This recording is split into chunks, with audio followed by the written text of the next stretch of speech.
Jean-Luc, Marion, thank you for the privilege of joining me here at the Institut de France in Paris for a discussion about phenomenology and revelation and much besides.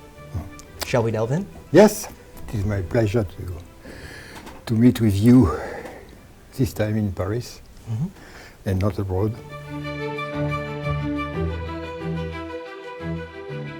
As I'm sure you're aware, your friend, the late Michel Henry, once said that for the 20th century, phenomenology is philosophy. This was a radical statement at the time, given the ascendance of other philosophical movements which dominated the philosophical scene in Paris, such as structuralism, deconstruction, post-structuralism, and psychoanalysis. Can you state what phenomenology is and why it is that you've sometimes termed it first philosophy? Well, I guess you understand very well that it is not possible to answer your question. This being said, some remarks. Socialism was a very short story, it is dead. And the result, if any, of socialism are now involved in what we call, I would say, history of the philosophy of history. Psychoanalysis as such is not a philosophy, can help to study some philosophical phenomena, but it is not by itself and in itself a philosophy. Indeed, there is something as a paradox to say that phenomenology is a dominant figure of philosophy today. You may fight back by saying analytical philosophy is much powerful than that. Yes and no. Yes, indeed, if you have a mere quantitative and I would say geographical view of what philosophy today is. No, if you consider some characteristic of our situation. First, I am far from denying any interest in analytical philosophy. I read it, I use it when it is possible. This is not my issue. It is not a polemical issue for me. But the fact is that all analytical philosophy relies, in fact, on Aristotle, on the doctrine of categories. There is no doubt in this kind of philosophizing that we know what a substance is, what matter is, what a cause is, what an effect is, what's called quantity, quality, and so on and so on. So far, so good. During centuries, modern philosophy has used those concepts without questioning them, including medieval theology and modern theory of science. So the fact is, second remark, that after Nietzsche and with the rebirth of another way to reopen the first philosophy, I would say Bergson, Husserl, and Wittgenstein, and many others, it was clear that the limitation of classical philosophy is precisely is complete confidence in those allegedly fundamental concepts, which can be discussed, which are not obviously clear or obviously working. For example, when we say substance, substance is only one of the two possible translations of ousia. The other meaning is essence. How can we articulate those two concepts? During centuries, philosophers were unable, and they had to yield to the division which means that the concept of ousia, which is the core of Greek philosophy, remained unquestioned. Let us take another example. What is the relation between a cause and an effect? Who was the first to question that there is any intrinsic and realistic connection between both? It was not a phenomenologist. It was Hume. That is, from an very skeptical and would say empiricist view, you cannot rely on causality. So if you have a doubt about causality, about ousia, about matter, after all, it is Berkeley who doubt the necessity to use the concept of matter. You can question the rules, the metaphysical rules of traditional philosophy. And this was done by several very non-connected between themselves thinkers at the turn of 19th, 20th century. And this was the beginning of phenomenology. Husserl published Phenomenology, his first book on phenomenology, Logical Untersuchungen, Logical Investigation, in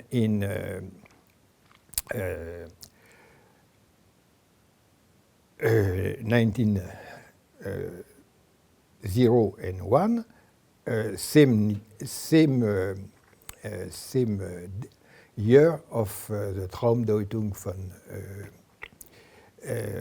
Freud, and so on. So, and my last remark about that is that, and this is a very specific characteristic of phenomenology, phenomenology from the beginning on has remained a unified tradition. I mean, indeed, Heidegger and Husserl, Michel-Henry and Derrida, Levinas, and so on, they may disagree. We may disagree. But we disagree by following the same track, with the same, with a way to keep the results coming from our predecessors within our own way of doing phenomenology. That is to say, you can disagree about how to practice reduction. What is exactly the meaning, the use of intentionality? How far can we deconstruct and other things? But nevertheless, we all make reductions, deconstruct, use the intentionality. And when we say that there is no noesis-noema relationship, which after all it is a position shared by Derrida, Levinas, and myself, it is in different way. But we all agree to question the adequation between the noesis, that is the intention, conceptual intention, and the content of the phenomenon. So, phenomenology is the only more than 1 century long tradition still alive, because it is just a matter of fact that there is no unified analytical philosophy now. Right? So it's the reason why I made this choice. And if you consider the outcome of philosophy, it is clear that phenomenology is still, like Johnny Walker, walking strong and expanding. And it was quite, yes, quite surprising experience for me that it is true even in the United States.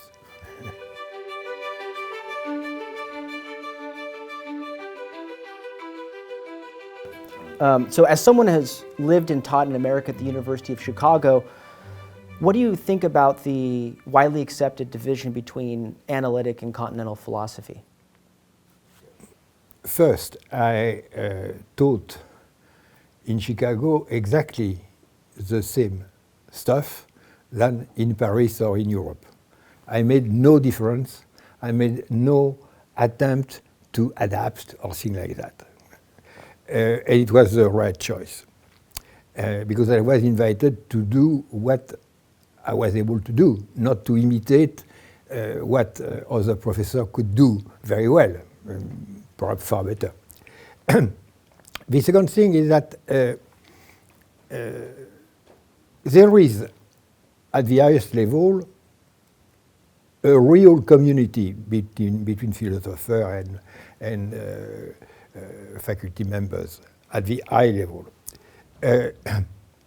Nevertheless, there are characteristic features which are deeply rooted in the educational system. And there is a real gap. More than analytical philosophy or phenomenology, because you can discuss when the guy in front of you is smart. At the end, you can discuss whatever your options in philosophy are. But the difficulty is that in Europe, at least up to now, how long it will last, I don't know. Students at the level of the master students, we can claim that they know the history of literature, not only French, that they can read some Greek, Latin, German, and English. At least we expect that, we claim that, and the students who indeed are not able to do all that, they know that they should be able to do that. So after some time, they reach that level. In the American system, because the high school system is degraded to some extent, when students come into the college, they have a lot of handicap. And I have a joke which is wicked. But I think that a good student, after 1 year in the college, realize that perhaps Plato has not written everything in English. He discovered, but no, because they are taught only on translations. So he has to realize that there is another language with another alphabet, which is very, very difficult to learn. If he is very committed, very smart, he will indeed catch up. But he has a handicap at the beginning. And this is really was puzzling for me. Because this is another point, perhaps which makes a difference between our phenomenological tradition and the so-called analytical tradition, is that we really think that there is no philosophy without history philosophy. That if you have no view, no knowledge, no understanding of the historical origin of your concept, you are done.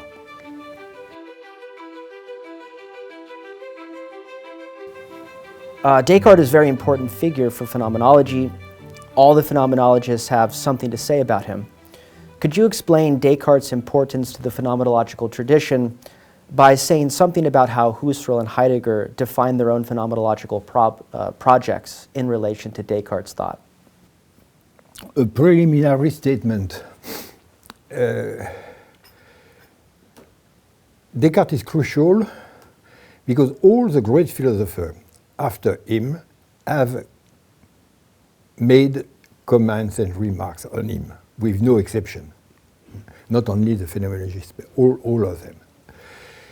Second, there is always an ambiguity, something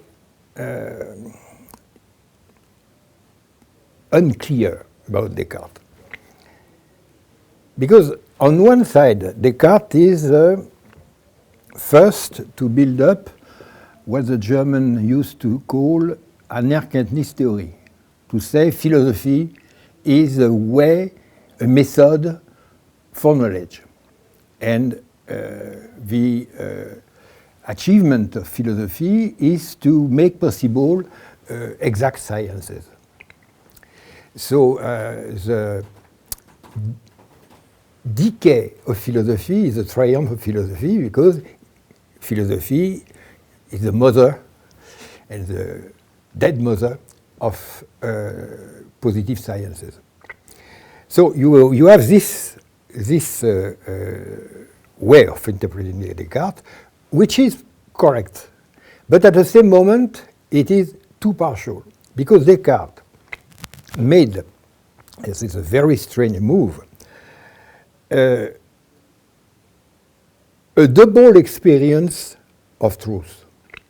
The first experience of truth is that truth is based on human reason, on the mind, and the mind need to know with certainty.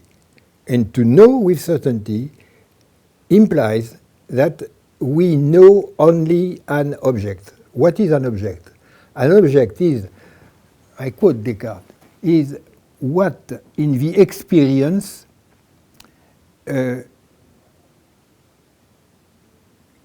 keeps nothing uncertain. That is, an object is a diminution, a subtraction from the experience where we drop anything which is not certain. And we build up with the items, characteristics, which are allegedly at least certain. We build up an object which is a substitute to the thing itself. So this operation is based on the supremacy of the ego cogito, I think. And at the beginning, Descartes has not taken the conclusion, I think I am. I think, and this I think, is the emperor of the object. But Descartes was a great philosopher because he was able to make what Plato used to call second navigation, deuteros plus. That is, he discovered indeed that the ego creates the finite word, the word of the objects, and himself is finite. So he is not absolutely certain. So to be certain, he has to deal with his relation with the infinite. And this is the second part of Descartes, the Meditationes Metaphysicae and all the proof of existence of God and so on. So when you study Descartes, at least when I studied Descartes, and I spent quite a few years to do that, imagine 7 books. This is crazy. When you study Descartes, you feel that the articulation between the two Descartes is crucial. And only with this duality, perhaps duplicity, you can see the great interest of studying Descartes, because it's open in two directions for the metaphysics to come. The doctrine of science and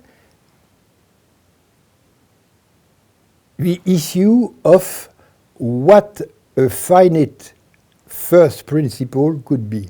Because the paradox, that is, the paradox of modern science is this. Modern science is certain, and the claim to give certainties is the pride of modern science. It is the reason why modern sciences have gained their authority. What we say is certain. And at the same moment, the same scientist says science is always a work in progress. That is, the truth of science is both certain and unachieved. What does that mean? How could you claim to get certainties and to admit that those certainties will be revised, modified, perhaps with a partial confirmation later? That means that our certainties are finite, and that our sciences are both certain and finite.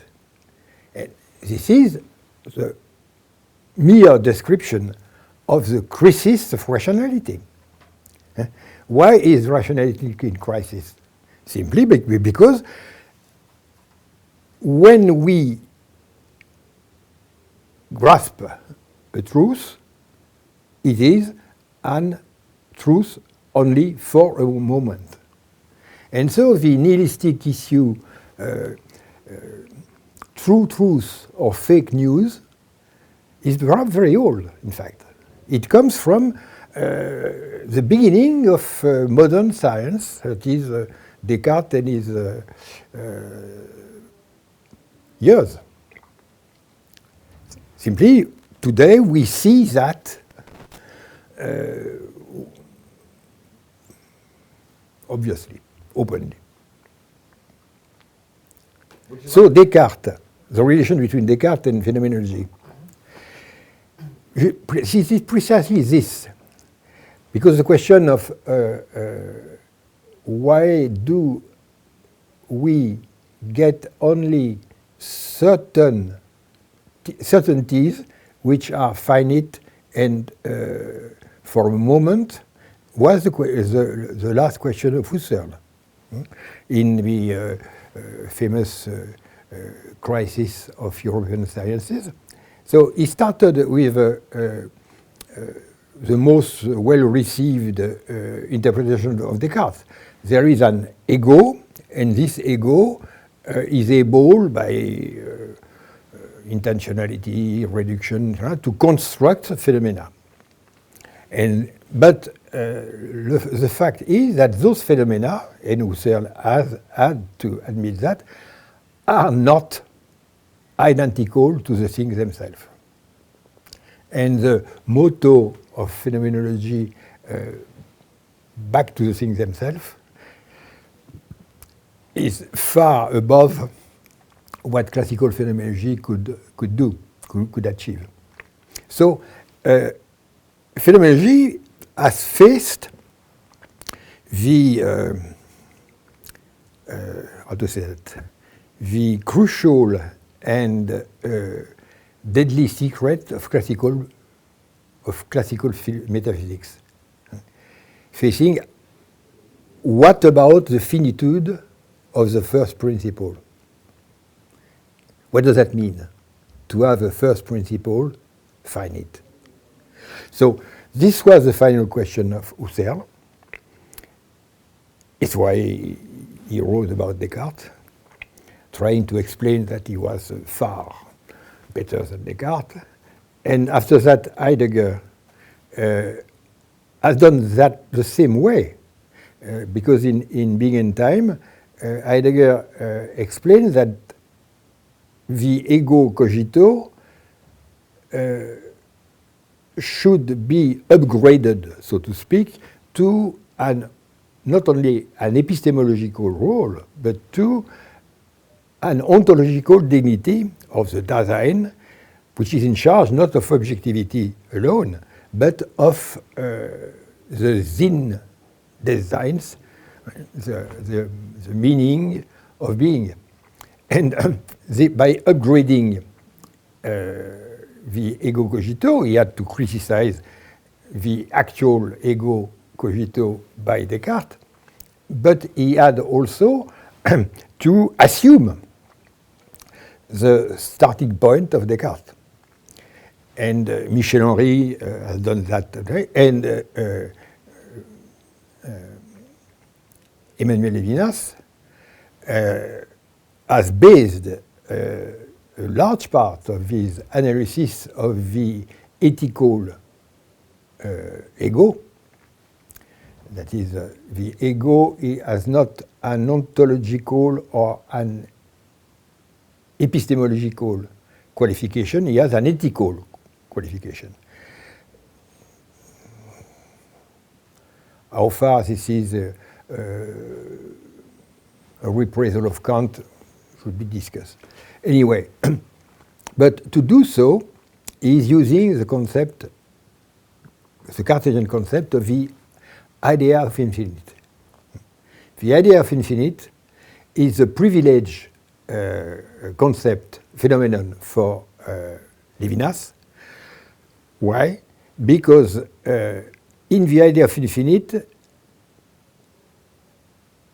the content of the idea cannot be defined by the act of thinking.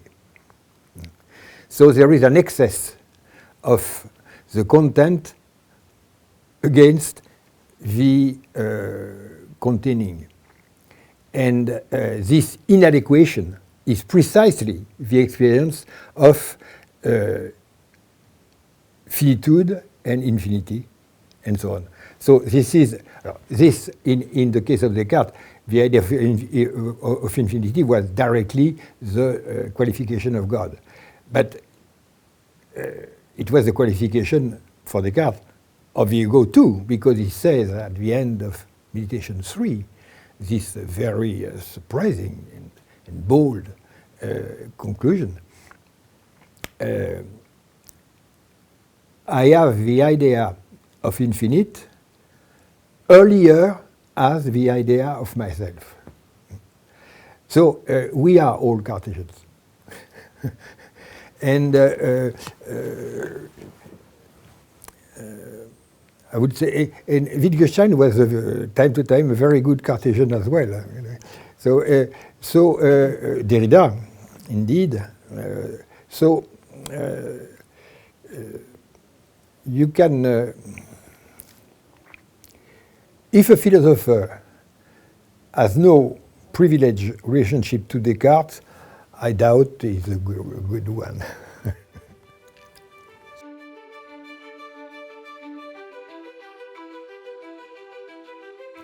In addition to Descartes, there's Kant. Phenomenology very often describes itself as a transcendental philosophy.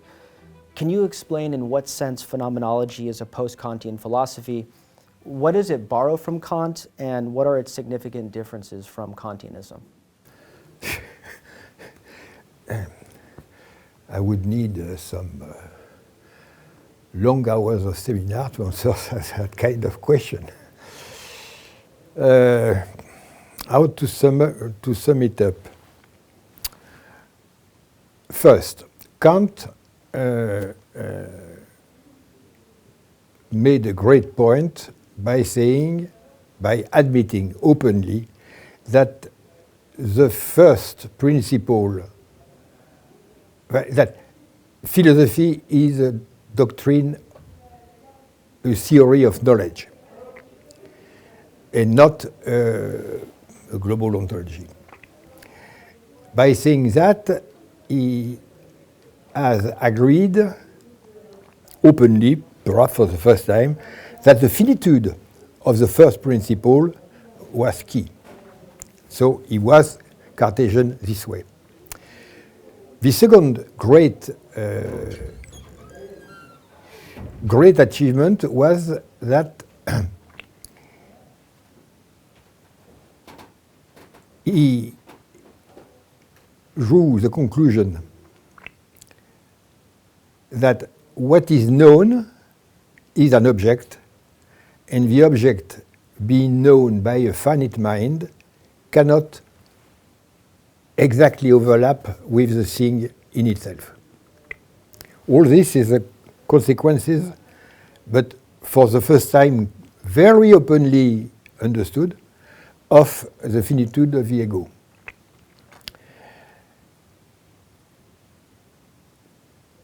Nevertheless, Kant has kept or perhaps initiated the transcendental subject. That is the idea that the finite subject is the last authority in the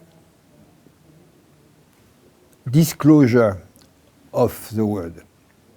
Is the transcendental, that is not an empirical I, an individual I, but the abstract I, what some medieval interprets of Aristotle used to call the universal intellect agent. And this transcendental I will end up into the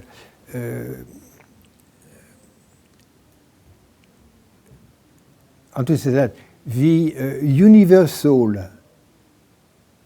and non-individual mind of the scientific community, as described by Habermas, for instance. There is a consensus, a universal mind for all the scholars in the field, and this is the transcendental I.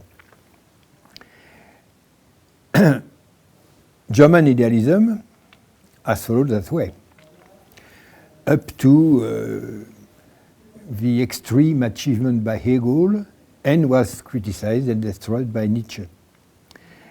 And now we know that the transcendental I may perhaps ChatGPT is a transcendental I, but ChatGPT is only the mirror of our finitude.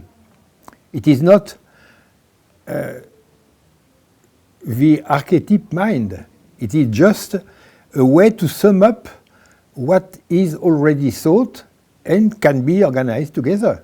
But there is no infinity of this mind. So this is the first issue left undecided by Kant. And there is another point which will be questioned by phenomenology as the first. It is the fact that Kant has implicitly admit something which Husserl assumed during a long part of his work, which is a phenomenon always an object? And to reach a transition with the question of the saturated phenomenon, it is precisely this I have discovered. Some phenomena are real, authentic, genuinely appearing, and nevertheless cannot be reduced to an object.